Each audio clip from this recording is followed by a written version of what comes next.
Mba ondo. Nemba na nanyana. Yo ve nene tu.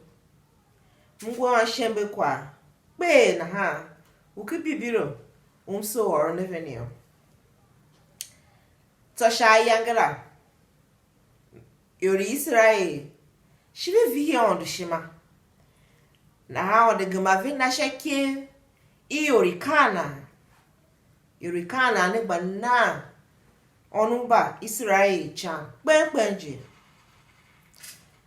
so yori Israel vava vi yira ondo na ha ondo zungwa vem hono veshi ma wone une du vekulu kyange basha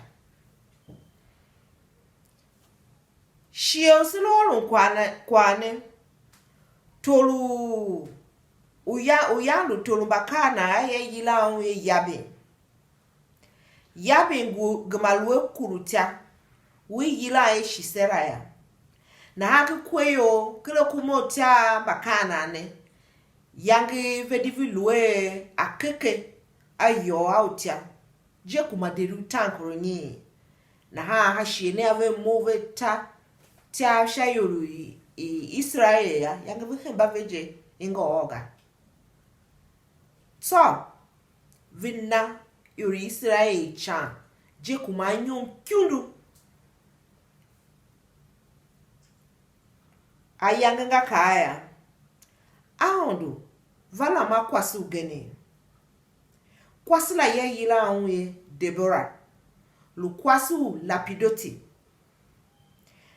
kwasine luoji na ha yanga kwasine luoji tega lu profoti wondo pa tondo vahirena Deborah vaka na wene ayira kurutia uyori Israel uyila barakilu wanu abinoa kekwe yori Israel kwa kekwe nafetalila aola barakia to yoru akumotia yori Israel dubu puwe the movi yem shawo tabo na ha wane ondo unena shisera uneva tati afshave na ha une uru shisera uneva na miva nongu numevea yori Israel di vegma ba yori kana shisera lu kurutia mo vesela na ha ve due ke ukyange ma ke chane yorikana lo navene tolukana shiene yila onye to yabe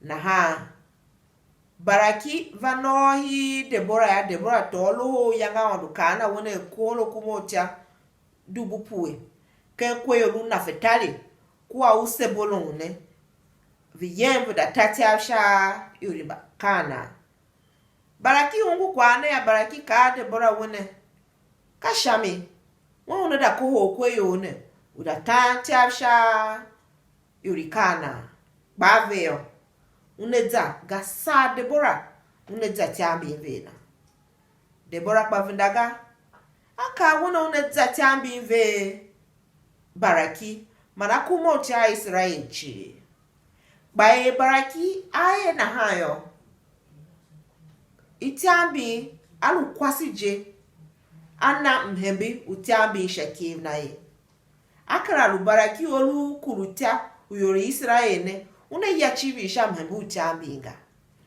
na ha vimochi viyemsha wo tabo shisera wonu lukurutia bakana ne bada ungu wane baraki kondo yemsha wo tabo ya akolo kumotia bakana shi ako atokeke ayola deru tankuru nyila mana mo yememi viyemshi shin kishon hikpe walu kishon na havu da ha afo tiave wan yoje ve nongu tiave onumba ondo so yangla ikomya Deborah ka baraki wona ya Mose yangne kumave kuma ondo nena ve mhembi kevi yorikana ve bae na hayo ma ba yori Israel pa mo baseneshinya hi waru kishonu yoru hi pe igba veda no hunumla yorikana bashivida mo ebe vatanum sha yori Israel ba mo ya sha chuji la luhiwa ya ondu yang nzule keke ve utala akeke ve yola nana keke ve la yang hangishinin do ondu shinadzwa sanke shekevi baraki kwa akumocha yori Israel na havi tatiasha yombangu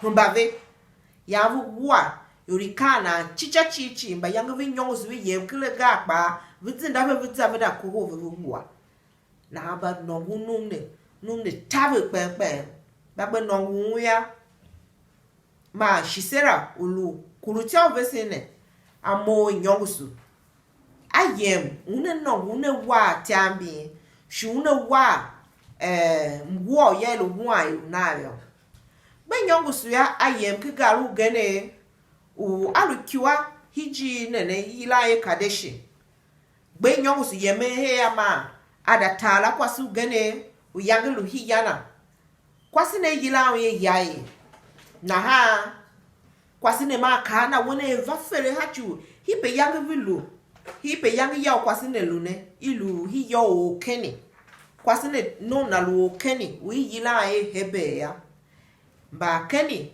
ma bakana chi vulu dodo na ha vulu eza yo kule yorovega na ha kwasine da yi shisera ulukuru tane wone ava fesi ava memia shisera bama chiaga akana je wona di chiga ava fesi ava mem shisera kwa chiaga shachu ludodo veyo mbayo na ha shisera makuwe nyokitenti ukwasine jene nyekitenti ukwasine yaka akwasine wone atile shafunda olva pine wone nguhe la yo aka wone wenguga na ha ma shisera nyoki yo kwasine ma no atimba buama achu yanshi sera sonwe non ngere anona atimba buama mana timba buane ya ma ayab kwasine ko bulugo chilun yo na ha shisera kwe yave yo kwasine da to msabe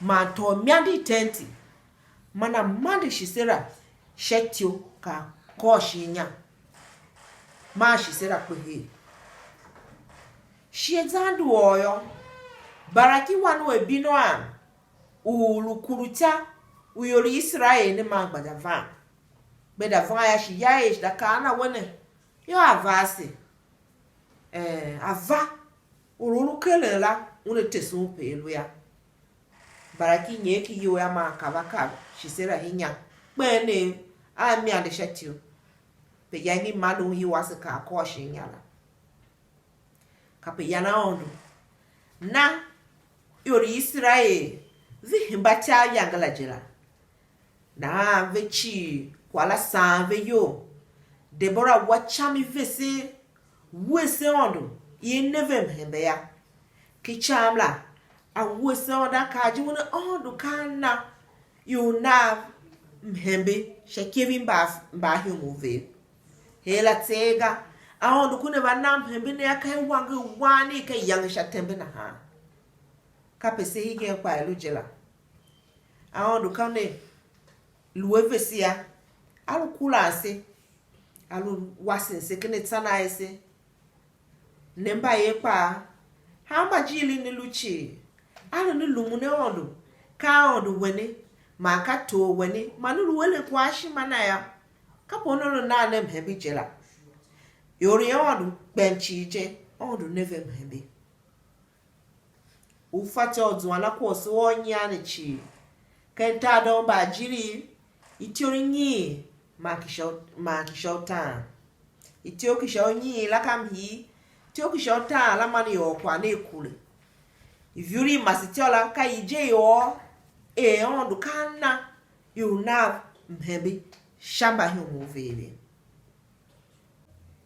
ni fai hive Yangi yae na hana.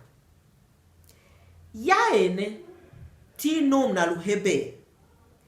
Yae ne nom na lu kwasi. Nom na ne lu okeni. Okeni ne lu wonu Mose. Mose ulu Israel ne. Mose ushe nyezwa ya ondu. Yanda due onu ba Israel. Kita lu gibiti. Vave vizendi tia kpishi zanza. Viva lu kita lu ondu. Nave vulu hihishiu. Sulu onu mpane. Ka Mose shunjela. Ma shisera pa. Mbakeni yavu gema vulu do ve mbakana. Na hebe pa lu do ve to yabe. Ulu tolukana ne. Na hao yage shisera pa vanoya. Faji wana unyoka hijili dido. Bagema faga. Nyolu hi yo Mose u Israel. Wongo ho Yesu Kristo ve. Ngu wano ondo pa. Alu vande goho malu faonshi kateru ya. Do. Taheme. Ba welu vande faon shingo ho nga pa. Hige pa. Yangi kaga. Oditawe Yesu Kristo. Vavalu terem. Mumlu wanwo. Gadi amfa hige. Mimi je. Kawe. Ulute. Manulu gbenda omiyomi. Kakene wete mbutuwa umotorun bayi. Wasem terem. Ma pare mo fie ba. Alu wolu na hanje. Yesu Kristo ti avanengu kene ke. Une yiteru. Wopa olu wana. Olu ne bibiro mbaye mbawa. Ne ongwaga. Lune dido. Sashen gen. Shimevane shogo kwa gen. Usune.